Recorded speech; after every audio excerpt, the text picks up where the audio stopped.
and this is Caleb. Caleb. And we are Combat Creations. I'm not Jeffrey. You're not Jeffrey. We kicked him off again, and instead have Caleb here, who is from the Texas Toy Museum, because we like toys. And making cool cool stuff. stuff. And Caleb does not just setting up displays of toys, but you do some toy restorations and stuff. You do some molding and some classes and such at the Toy Museum for people that are interested in doing that. And so I figured since we're working on some of our stuff and building things, that it would be great to have Caleb come on down with some of his molds, especially today is Foam Clay Day. Yay! I've been playing with it already. Before we get started, though, I want to show something on the camera over here real quick. Last week we were gluing everything up, and I was talking about, spreading the glue out. A lot of times we'll use just little disposable deals and stuff. And so instead we got some of these little silicone spatulas and brushes and stuff from the local dollar store. And we were talking about making cleanup real easy. So now that the glue has stuck on there, we just peel that off. There you go. Totally reusable. Better for the environment. Crazy, crazy, crazy cheap. So that's the little add-on from last week. Now we're moving on to foam clay and building things. And stuff. And let me talk about what we're doing with this stuff today. So foam clay is a mixture of foam particles, this same EVA that we're using on the helms and things, and a binder sort of a stuff. So ultimately it's kind of squishy Play-Doh-y stuff. Just like the sheets of EVA, we got this container from Steve over at SKS Props, who's still working through all sorts of some really cool tutorials on his site. This container was about $7 or $8. It was on sale for $1 or $2 off, something like that. But there, commercially, you might find something similar that Crayola puts out. And I found that in playing with it, sometimes the end result is a little harder, cracks and things like that. And it's also about $5 per package. The packages are much smaller than this. So this is crazy amounts of value and a much better stuff, and makes excellent eyebrows. And it's sticky too. It's sticky on the eyebrows. Well, one thing I didn't grab is a little bit of water, but you can kind of get it a little wet in order to, well, that's one way of doing it, in order to stick it on some things as well, so I hear. So the plan, helmet-wise, is we've got some things together. Now, I did play around with some foam clay already in some little gaps here along the way and kind of shoved it in some places. And the nice thing is, now that this is dry, as I did this the other day, I can sand it down. Just a little bit of sanding there for some of the big bits out of the way. And it sands down completely smooth, so when we end up painting this thing, it's going to be nice and smooth all the way down. If you do something like this, I overflowed on purpose. This stuff will shrink just a little bit. So if you only put enough in for the spot that you're doing, you're going to have to come back and put more in because it'll leave a little bit of a gap. But you can sand it down nice and smooth there. And I'll probably do that on a couple of more spots around the helm. Let me just snake. Oh, a snake! Yeah. It's very snaky. It's better to have too much than not enough? Is that what you're saying? That's what I'm saying as far as filling in cracks and stuff, because you can always sand it down once it's cured, and it's still flexible and keeping that same surface there, and essentially it's still EVA foam on the EVA foam. Do I have to use hand sanding with it, or can I use a mouse sander? You can use a mouse sander with it. I was using hand because that's what I've got on hand. Because I'm lazy, and I like to just with a mouse sander get it all done at once. Yeah. If it eats into it a little, it's still good.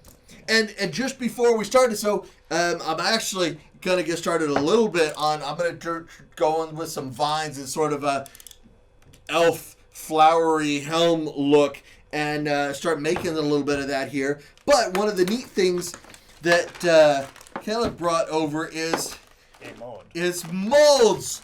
We've got some silicone molds, and before the show, we started using some of these to press some of the foam clay into, and just some of these shapes, just little random things in there, and it's able to pull up. In fact, yeah, it's super easy to make your own molds too. All you got to do is have your original, and then you can make a little Lego box like I've done here on a Lego sheet, and you cast it in there. Just got to think about where you're pouring your stuff in, and then you wait a little while and it gets nice and hard, and you can pop your originals out of there and pop all your Legos off. Right, and the while you're pulling apart that mold, this just pressing this in. I've heard that. I've heard that freezing it for a few minutes will make it better, but you can see. Oh, I just kind of peeled it out a little bit there, but there's some crazy amounts of detail that we can get in this. Pick up a lot of detail when you just smush it in there. I'm sure that like freezing it in the freezer for a while would help it pull out easier, but. And then once you have like these little detailing pieces, much. You can even add those to your piece, add some little greeblies and whatnot, in order to get what it is that you're after. Thank you much. Which makes things all kind of easy, and it's kind of fun. So that mold was made for casting some resin or something like that in, right? And I get this silicone off of Specialty Resins online, and okay. They have a T30 and a T25. The T30 hardens a little faster, and T20 is just the slower one if you're trying to work with your mold a little while setting it. Okay. T30 is fine. You just pour it in there. You wait 5 hours, and it's done. Usually, it's a 1 to 10 part mix, and that's just adding in the catalyst and setting it up. Right. You can over measure like I do, and you can obviously see this one's darker than this one a little. I don't know if you can see that on camera, but it does come out a lot faster the more catalyst you add in. Pro tip, add a lot of catalyst. And so one of the neat things, so I'm just starting to kind of build up some vines here, but while we're talking about that, we've actually, Caleb here has this big thick mold that he poured just a little while ago, a few hours prior to the show, of some Iron Man fingers. Yeah. And so he's in the process of pulling those out so that we can be able to use... Already plucked one out. This is a nice little fingertip. And then I'll be able to cast resin into this fairly easily. I'm not sure if it would work with the foam clay, but we can always try it out and see what happens. You never know what happens, right? Yeah. You never know until you break something. Yeah, these originals I made out of Pepakura files, and I just used some polystyrene. I put the Pepakura files over the polystyrene, and I cut them out with box cutters. Yeah. And I fused them all together with some plastic welding, which you can do by just sticking a little bit of that plastic polystyrene in your Dremel and running it at high speeds and going along between the two sheets. Works Cool fun. beans. And I even made this Iron Man face that way. And this Iron Man jaw is a little bit unfinished. This one's still being sanded, and this one hasn't even been heat formed or sanded at all. So, Just the finished and the slightly ready to be finished. Now with this type of helmet, would you ever make a mold of this so you could make multiple reproductions? Well, or so is it a one-off kind of thing? When we patterned it out, the stand that it's on, we built up and kind of put foil around and created a pattern off of that, and then we built the pattern off of some poster board. Gotcha. So in sheets like this, it's easy enough to cut more pieces from the pattern I have, and that's where we have all the registration marks here are on the poster board, so it's easy enough to make more like this. I think from cast wise, now obviously when I finish with it, there's going to be a lot more detail to it, and if I were to make it out of sheets, I'd have to rebuild all of that additional detail that I wouldn't have to do in casting. At the same time, this would be a lot of silicone. That would be an expensive mold. And that would be kind of pricey. You're probably looking at like $500 just to make a mold on that thing. So yeah, I guess it depends if you really, really need multiple copies of it or not, and how good of a job you do making it. Right. So let's see. I think I'm gonna try and make you a leaf real quick. Butterfly in the sky. Oh, sorry, wrong show. Let's see here.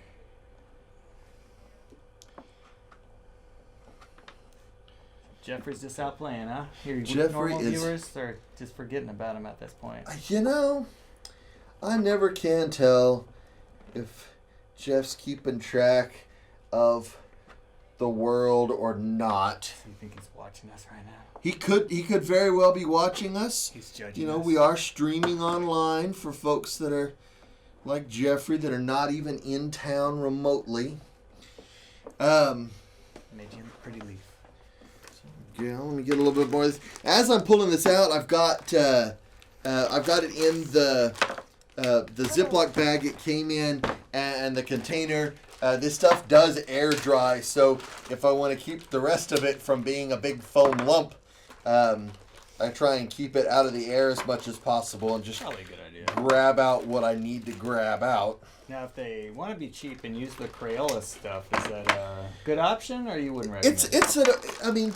It depends on what you're after. As I say, I played with it some. I made some horns on a little headpiece, and they came out okay. There was a little bit of cracking as they finished. I didn't really mind it for the horns that I was doing. Right. So this stuff doesn't crack as much? I have not noticed it so far. That's good. I've seen some folks using this stuff online. Of course, Steve from SKS Props uses it, and you know he's going to be pushing it because it's his product. But Right. but he went and took it over to Builder at Punished Props. They did a lot of trial and error with it just to see what all they could make it What sort of do and not do, and we're able to still get a lot of goodness out of it. So I haven't been real worried about all of that. At the same time, once I finish with this, if it doesn't look exactly like I want, then I can either just remove it or shape it down a little bit. I'll Right. probably do, so I want this to end up looking like a little more like bark texture, so once it does air dry, I'll probably hit with the Dremel to add a little bit of texture in there.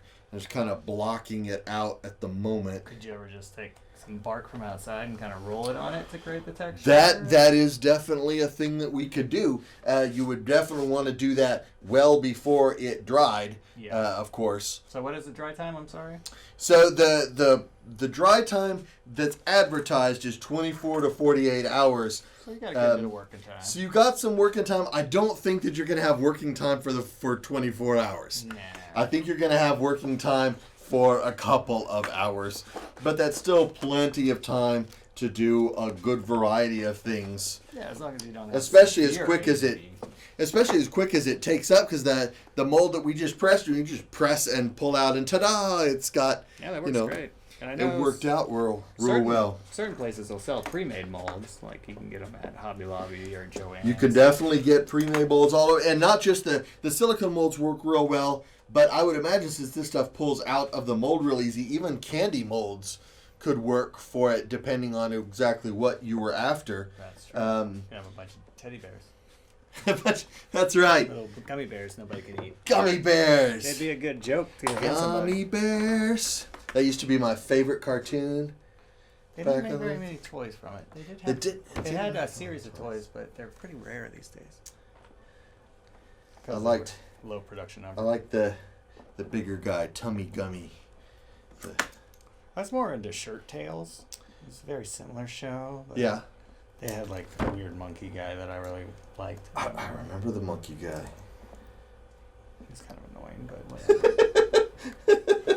Well, I'm kind of annoying, and so, it all can potentially work out. It's looking good. So I've got and it's not sticking real well at the moment. I could probably hit it with a little bit of water and get it sticking real well, or later I'll just glue it on. But I'm still going to finish off here, and it'll hopefully help if pull you it together a little bit. Gluing it on after the fact, would you use some Mod Podge? You gotta brush it on over, or what would So you I would actually end up using some of the same barge cement that we were using to put the whole helm together. Easy enough, and the whole thing doesn't necessarily have to be glued solid to it. I could just hit it at some of these points where I have branches overlapping each other, Right. and just glue some spots down. I am going to come back with a piece to do some trim in here that's going to slide up underneath it. And so I don't necessarily want this front piece to glue down Gotcha. just yet. Now, could I add found objects into this if I wanted to like use some leaves that I found outside, or if I wanted Most to use some definitely. foliage from The thing to Colorado? remember, though, is if you're going to do some sort of a finish on this later, so I'm going to hit this with some Plastidip, and I wouldn't want to necessarily Plastidip found objects. Right. Potentially. I mean, I might Maybe still final to step. bring it in all as one piece and then repaint them. But if you wanted something that you wanted it there because of how it looked and the paint job that you had going on, or the colors that you had going on, you might want to add that in, or at least incorporate it in maybe, and then remove it for the Plastidipping process and then glue it back in. Gotcha. So for durability, have you done many durability tests? Like, can I take this and run my head into the wall and they'll all stay together, or how does it? So far, I have not done any durability tests. I mean, I'm not really going to run my head into the wall in a big foam helmet. I mean, it's a helmet, It's foam. but it's foam. Yeah. I mean, Should protect your noggin. Only one way to find out, right? Bam. just see Concussion bill. your kids at home. I was testing Oh, don't try the this at home. helm and ran my head into a wall. And That's exactly what I did with this Rocketeer helmet. You know, it's made out of a tough cast resin that I rotocasted. yeah, So I put it on and I got on a scooter and I threw myself into a wall. No, not really. That would definitely kill me. so when you were so rotocasting is the when you're throwing the resin in and moving it around Right. while it's curing, right? Right. This is actually two different parts. So the fin was actually just a pour cast, and then the helmet part is for rotocasting. So I had a big mold, and the eyes were put in later, of course, so they were cut out. But you have your big mold. It's actually a two-part mold that kind of bolts together around, Yeah. and you put in your tough cast resin because it works great for rotocasting, and you just kind of slowly move it around and move it around and move it around and move it around till you get a nice thick layer all the way around, and you got to make sure to get up all in your edges. But this one took maybe like 3 coats of rotocasting, and it came Yeah. out pretty good. And it's nice and tough. Hence the tough cast resin. Hence it's almost like it's named, tough for a reason. For tough. Ooh, I think some of my silicone is stuck in this finger. Oh, no, I got it. This will be fun trying to pour resin in here. What's the most difficult mold that you've made? That I've ever made? I made a custom transformer that was made out of about 30 individual small molds, and each one, the piece I had machined and everything, so when I casted them I could just drill them together, put screws in them, and put it all together. So it's probably the most difficult mold I've made, and some of them were 2-part molds, some of them were up to 3-part molds, and it was probably like $300 worth of silicone all over. Well, but Museum it's a paid for it. transformer. Yeah, exactly. It's the Unicron prototype that never came out in the 80s. So. Oh, And it's super fun playing with resin until you get it in your eyes. Which you should never do. which is generally a rule with any crafting that we do. Everything is fine until you get it Wear somewhere in safety your goggles. face. Unlike me. I'm doing what you shouldn't do. I am not OSHA safe. You're very OSHA safe with the hard hat. That's why we wear them. Well, I wasn't offered a hard hat. Gavin said we can only do this show if you guys aren't gonna hurt yourself, and Jeff and Hot Glue hurts himself every episode. I guess I could wear this helmet the whole time. Oh, that's So I've very noticed painful. that in what I'm doing here, that it's stretching out a whole lot as I try and put it on. And I'm not necessarily going for something that's real pretty, because I'm going to have some leaves and foliage on it that I'm going to add to. So I think what I may end up doing is letting this dry on its own, and then if I need to, cutting a bit and tightening it up some around the helm. As I start to tighten it up, it's getting even looser and falling down. But at least I've got a starting point here. What if we used a high grit sandpaper and kind of roughed it up a little so it gets some grip, and then use the water with it? Would that help any? I think that probably that very well might. Mm-hmm. At the same time, if there was something with a little more detail initially, I might go that direction. I think for now, at least I've got the rough size out here, and I've got the crisscrossy sort of pattern that I was after, and I'll just play with a lot of dremeling before I put it on there. Gotcha. And just let it, because it will shrink up just a little bit as it dries. So if I've got it at roughly the right spot now, it should shrink up a little bit, and I shouldn't have to do too much play with it to get it on exactly where I want. But yeah, I probably should have grabbed some water out when we are not spitting all over my helm. That is not a thing that we're doing with this particular one. Now how flexible is it once it dries? Could you lay it out flat, let it dry, and then flex it on there, or would that crack too much? But no, it should work just fine. I mean, haven't done that yet. Right. But it should work just fine for that. Gotcha. I think just to be on the safe side, I'm going to leave this as a loop though, and then adjust as I need to. But I think what we'll do though is we've got the snake, but the snake is already starting to firm up a little bit. Oh yeah. And I'm able to